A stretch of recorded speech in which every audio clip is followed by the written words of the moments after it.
My name is Devin Wright, and this is Making Magic Out of Memories.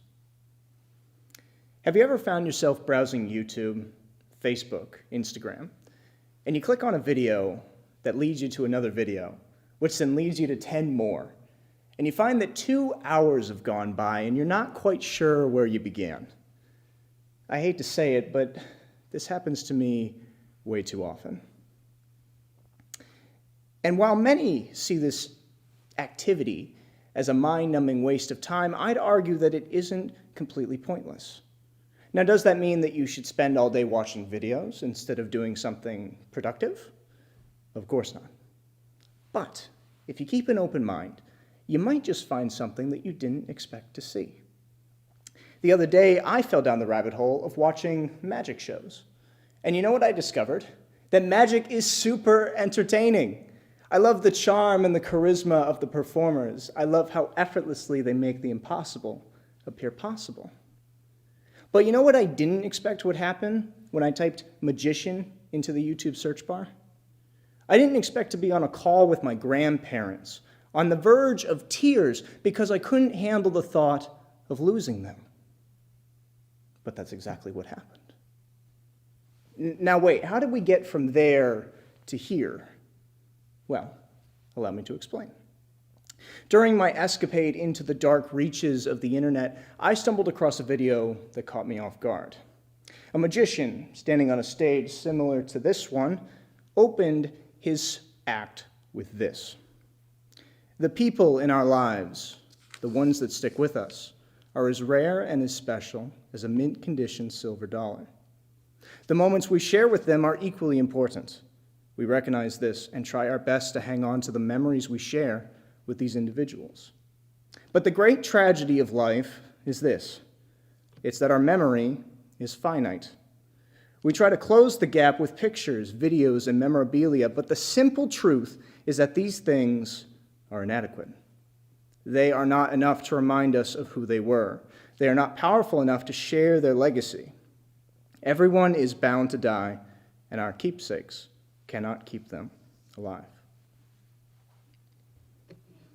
Back at the start of the year, when things were just beginning to get crazy and no one knew what to expect, the doctors found a tumor in my mother's lung, and she was going to have to go into surgery in order to get it removed.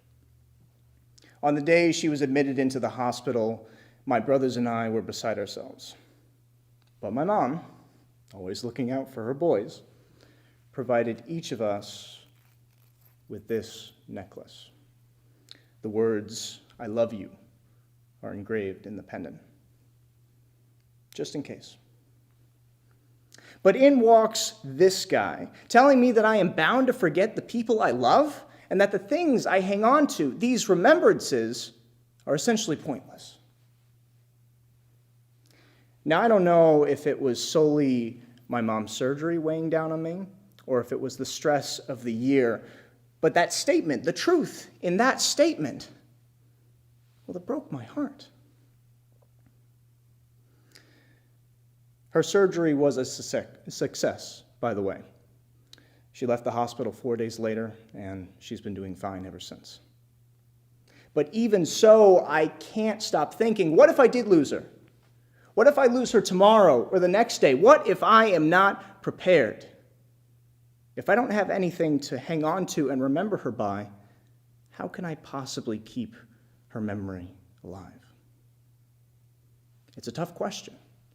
It wrestles with grief and worry and regret for not spending enough time with the people we care about. And I think that to an extent, we all struggle with this.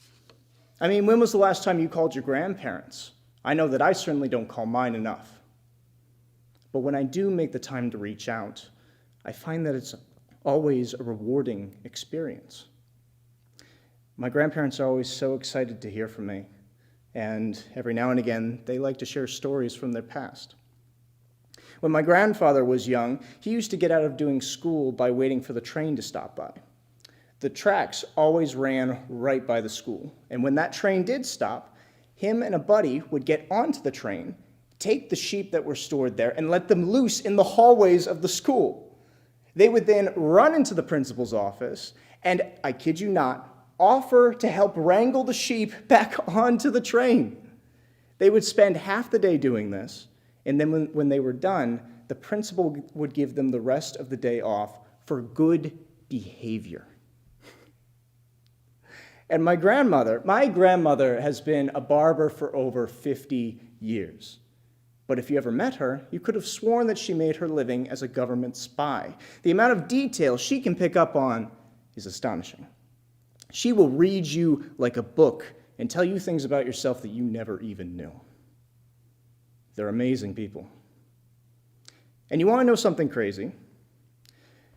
Just when I was watching that video, just when I was thinking about my grandparents and my mom and her surgery, as if they telepathically knew how I was feeling in that moment, my phone began to ring. "Devin Robert Wright," came my grandmother's voice from the machine. "We need to talk. Devin, your grandfather and I are getting old." "No, don't say anything. We know it's true. But we just wanted to say, don't worry about us. You waste too many calories stressing over such things. Instead, I need you to help me and your grandfather write down the stories from my life and from your papa's time in the Navy, and so on." She concluded by saying, "After all, if I pass these stories on to you, and you in turn pass them on to your grandchildren, we can truly live forever." We can truly live forever. Ladies and gentlemen, I am a fool. I am a fool that worries too much about what I'm going to lose tomorrow rather than enjoying what I have today. And I realize now that what that magician said is the truth.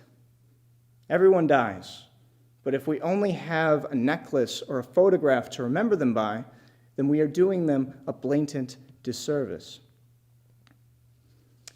The memory of someone that we've lost should be cherished and celebrated. A photograph cannot share their legacy, but a story can. And as my grandparents can attest, a great memory loves a good story. They're validated by them, immortalized even. And I think that's where the magic lies. That is how you keep love alive. That is how you make the impossible appear possible. So if you're like me, and you're worried about what tomorrow might bring, just remember to enjoy today. Give your family and relatives a call, especially if you haven't heard from them in a while. Ask questions, learn about them, and learn from them as well. If you do that, and you celebrate their memory when they're gone, well, I think my grandmother put it best. They can truly live forever. Very well done, Devin. Thank you very much. Couple of questions for you here. This is not about content now, this is about style. You made exquisite use of gestures. And they were the kinds of things that you might have done just if you use gestures a lot in your communication. But the chances are, given the stakes are pretty high here, that you actually thought a little bit about that and put some thought and energy into it. Could you just take us very, very quickly through the gist of your speech and tell us the process by which you thought, oh, here would be a good place for a gesture? What things lended themselves well in your particular presentation to the use of gestures, which you did really, really well? Right. Well, thank you. When it comes to gestures, I particularly focused on directions.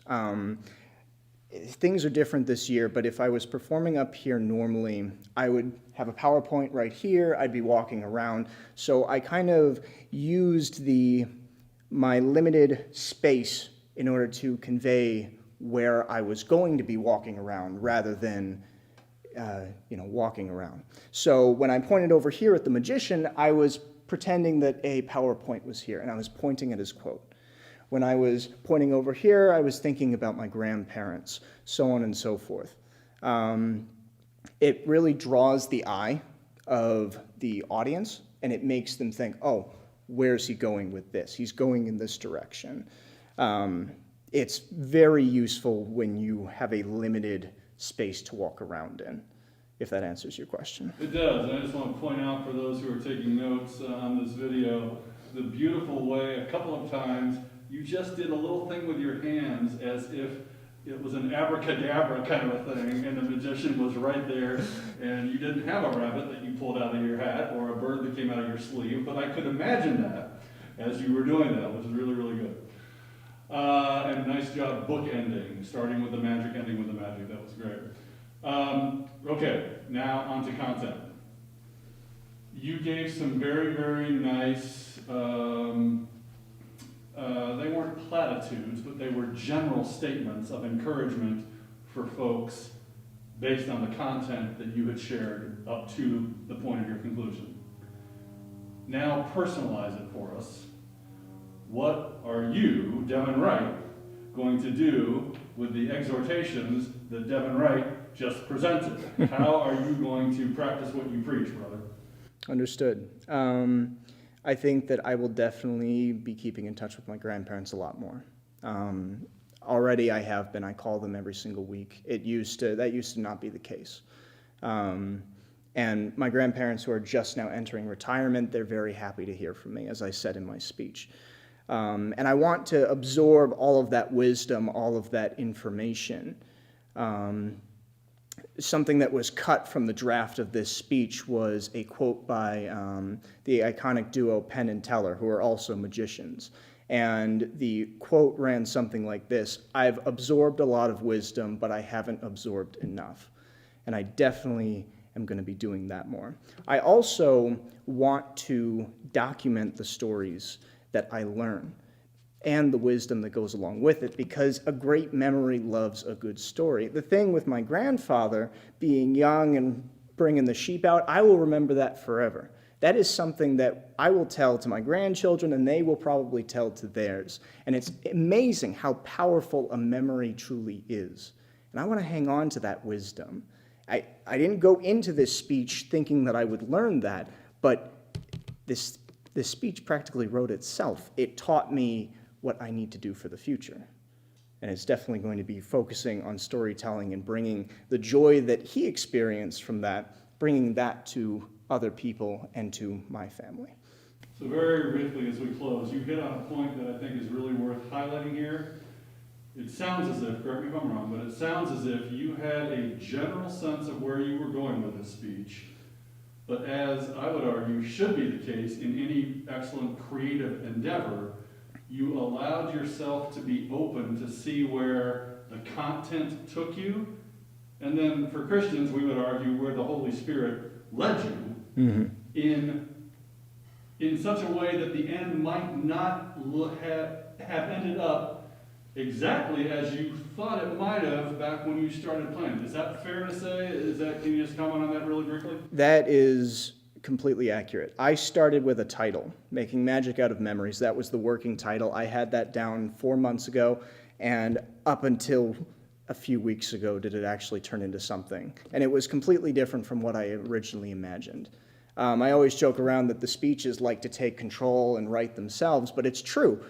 Right here, I've got about 6 pages worth of information for my speech, but there's about 20 on that Word document of unused quotes. This has probably been one of the most difficult speeches I've had to write, just because in my head I read it and then it goes, no, there needs to be something more. It's incomplete.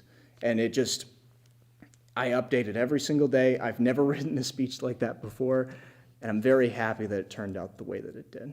I'm very satisfied with it because something else guided this work. It wasn't just my mind.